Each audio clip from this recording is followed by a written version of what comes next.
Did you throw it away? My husband demanded angrily, his face reddened with frustration. The $1,500 watch my father gave me for our daughter's birthday. Yes, I answered calmly. I threw it in the trash, and I would do it again. His eyes narrowed, and his irritation flared up. Are you out of your mind? Have you lost it completely? Maybe, I shrugged. But the issue isn't with me. Look closely, right here. I pointed to a spot on the watch in his hand. David hesitated but finally took a closer look. His expression changed from fury to confusion, and as the truth sank in, his face went pale. My name is Nicole, and I'm 29 years old. David and I married a year ago, and sadly, we ended up living with his parents. My father-in-law never missed a chance to belittle me. You can't even make a proper cup of tea, he'd say. Each day felt like a nightmare. I often wished I could wake up from this cruel reality. David and I had known each other in high school, but we reconnected at a reunion. He confessed he had always loved me, and we started dating before getting married a year ago. I was thrilled. I loved David and was looking forward to our life together. I believed that as long as he was with me, everything would be fine, and I'd be welcomed into a wonderful family. I was so naive. After the wedding, I moved in with David and his parents, but it didn't take long to see that my father-in-law was a very difficult man. Old-fashioned, misogynistic, and unwilling to do anything for himself. According to David, my father-in-law once told his wife, a woman should never defy a man. He even threw a plate at her once for disobeying him. I couldn't believe it, but David confirmed it was true. It got worse. I soon noticed how racist he was. As an immigrant, he made it clear he didn't like me. I worked as an interpreter, fluent in both English and Japanese, and no matter how hard I tried, he constantly insulted my work. One time he muttered, I can't stand foreigners. It made my blood boil. He assumed I wasn't good at cooking or tea ceremonies simply because I came from another country. But I loved Japanese culture and had spent years living in Japan, learning their customs and etiquette. One day, I finally spoke up. Even though I'm from another country, I live here, and I love Japan. Your attitude is embarrassing. Embarrassing? Who should be embarrassed? He shot back. I thought you should feel ashamed for speaking to me like that just because of where I'm from. But even though his words hurt, I kept quiet. He was David's father, and I felt I had to endure it. At first, I hoped that over time he'd warm up to me, but he couldn't even look at me without sneering. He didn't try to get to know me, and his words were cruel every day. I'm going to teach you the proper Japanese way, he said, handing me housework. Cleaning, laundry, even massaging his shoulders. It hurt me to think that he'd manipulated us into living there just to make my life miserable. Although my mother-in-law apologized for his behavior, she was too afraid to stand up to him. I pitied her but resented him for treating people like this. I often thought about telling David the truth, but he was always busy with work and traveling. I didn't want to burden him. One day, my father-in-law called from the kitchen. Hey, it's lunchtime. Hurry up. I worked from home, so I was around most of the day. But my job didn't have flexible hours, and I couldn't just stop whenever I wanted. I wanted to eat lunch on my own time, but he had other plans. Move it, he shouted. He didn't care that I wasn't finished working. When I tried to explain, I need to finish my work first, so I'd like to have lunch when I'm done, he scoffed. This English-speaking job isn't good for you. You should know better than to ignore your in-laws' wishes. This is common sense. Immigrants are so annoying. They don't get it, he said coldly. His words were a constant source of torment, making it impossible to focus on my job. He set unreasonable expectations, ordering me to clean every morning, forcing me to stay at the table until everyone else finished eating, and even barging into my room while I was working. Once he yelled from outside my door, I don't want to hear any English. That was the breaking point. If I didn't do something, I'd lose my job. That evening, I finally told David everything. I cried as I spoke, and he looked horrified. I'm so sorry, he said, his voice shaky. I had no idea. I promised I would make you happy, Nicole. David confronted his parents about how they had treated me. They were furious, but he stood firm. Then he made a proposal. Nicole, let's move out. We don't have to stay with my parents. Let's get an apartment and live on our own. Are you sure? I asked, uncertain. Absolutely. I think it's the best thing for us moving forward, David assured me. I was overwhelmed with relief. It felt like the weight of the world had been lifted off my shoulders. We moved out and never saw my in-laws again. David stood up to his father, and from then on, my father-in-law left me alone. Life returned to normal, and I found happiness in my newfound freedom and my work. A year later, I found out I was pregnant. David was overjoyed. "Mom and Dad are happy too," he said one day. "That's nice," I replied, forcing a smile. Even though they were happy, I couldn't shake the sadness. David noticed. "You don't have to see them if you don't want to," he said gently. "The most important thing is you and the baby." Months later, our beautiful daughter was born. As she held my finger in her tiny hand, all the pain seemed to fade away. One evening, David hesitated before asking, "Can I let my parents meet her?" They were so happy when they heard she was born. I looked at him and nodded. "It's okay. I understand how you feel. Even though your father hurt me, I know he loves you, and I can see how much they mean to you." It had been a year since that terrible time.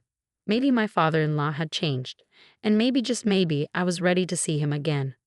When I finally made my decision, David smiled brightly. "Yes, that was a year ago, and people can change. Let's stay optimistic," I told myself. The day I was discharged from the hospital, David, our daughter, and I made our way to his parents' house. It had been a year since I last saw my father-in-law, and I couldn't help but feel a bit nervous. Upon our arrival, my in-laws greeted us warmly. My father-in-law, surprisingly, appeared happy as he gazed at his granddaughter. Seeing him like this gave me a sense of relief, and I felt glad that I had agreed to bring her along. David seemed pleased as well, and for once, there were no sarcastic remarks from his father. I silently thanked the heavens, hoping that maybe, just maybe, my father-in-law regretted his past actions. Then, to my surprise, he presented me with a gift-wrapped box. "This is for your daughter's birth," he said. "It's a $1,500 watch. Please display it proudly." I was shocked, not just because he had bought us a gift, but because of its staggering price. A watch costing $1,500? Even my mother-in-law looked astonished. "Don't be so surprised," my father-in-law remarked. "Consider it my way of showing gratitude for allowing me to meet my grandchild." Despite my initial hesitation, I felt a glimmer of hope. Perhaps we were finally starting to understand each other. My heart warmed at the thought of his approval. Once we returned home, David and I eagerly unwrapped the gift. "Huh?" we both murmured in confusion. The watch, though elegant, looked quite ordinary. For something so expensive, we had expected something much flashier. We pondered its price but dismissed any concerns, deciding to place it on a shelf in the living room. Then the phone rang. It was my father-in-law. Ever since we received the watch, he had been calling frequently. At first, he simply wanted updates about his granddaughter, but soon his tone shifted. His words turned demeaning and accusatory, much like before. Even when I tried ignoring his calls, he persisted. Eventually, he started making unsettling observations about my daily routine. "Do immigrants only clean once a week?" he scoffed. "I noticed you've only cooked Japanese food twice this week. This is why foreigners are a problem." His comments were eerily accurate. How did he know? I turned to David, worried. "I have no clue," he said, looking equally puzzled. Fear crept in. My father-in-law's knowledge of our household details became increasingly precise, almost as if he were watching us. Exhausted from caring for our baby, managing work, and dealing with him, I reached my breaking point. I sobbed, overwhelmed with stress. I had moved out to escape him, yet here he was, still tormenting me. I felt like I was losing my mind. A chilling realization struck me. Goosebumps ran down my spine as I pieced everything together. My heart pounded as I glanced at my sleeping daughter. I had to protect her. Trembling, I made up my mind. That evening, David returned from work, holding the watch. His expression was a mix of confusion and frustration. "You threw it away?" he asked incredulously. "The $1,500 watch my father gave us for our daughter's birth?" "Yes," I admitted without hesitation. "I threw it in the trash, and I'd do it again." David's frustration flared. "Are you out of your mind? That's insane." "Maybe," I shrugged. "But the real problem isn't me. Let me show you." I pointed at a small black dot on the watch's surface. "Look closely." Skeptical but curious, David inspected it. Slowly, his expression morphed from anger to shock. "What is this? Some kind of reset button?" he asked. "No," I said grimly. "It's not a button. Look closer." David's eyes widened in horror. A camera, he whispered. Yes. The watch contained a hidden camera. It had been watching us the entire time. That explained how my father-in-law knew every detail of our daily lives, even down to our meals. Disgusted, I revealed I had a professional inspect it. They confirmed it was bugged. Your father did this. David stood frozen, struggling to process my words. Then his expression hardened. Nicole, I'm so sorry, he said. I can't believe I put you through this again. I'll never forgive him. The next day, we left our daughter with my parents and went to confront my in-laws. The moment we arrived, David placed the watch before his father. Do you know why we're here? You do, don't you? His eyes blazed with fury. My father-in-law looked slightly uneasy but feigned innocence. What are you talking about? He asked. David's patience snapped. You gave us a watch embedded with a hidden camera and microphone. Still, my father-in-law denied everything. Where's your proof? David and I exchanged glances. My mother-in-law, silent until now, finally spoke up. You're the one who's going to pay, she said coldly, because I'm divorcing you. My father-in-law scoffed. What nonsense are you talking about? David cut in. I already showed Mom everything. We found your receipts and order forms. You custom ordered that watch with surveillance equipment built in. There's no denying it. Realizing he had no way out, my father-in-law admitted the truth. I just wanted to keep an eye on Nicole. I wanted to see if she was really fit to be part of this family. The room filled with silent rage. Following this revelation, my mother-in-law proceeded with the divorce. My father-in-law was forced to pay alimony, and since the house belonged to her family, he was kicked out. Now he lives alone in a tiny apartment. She later confided that she had endured his mistreatment for David's sake. However, after witnessing my suffering, she found the courage to leave. Now she lives freely and happily.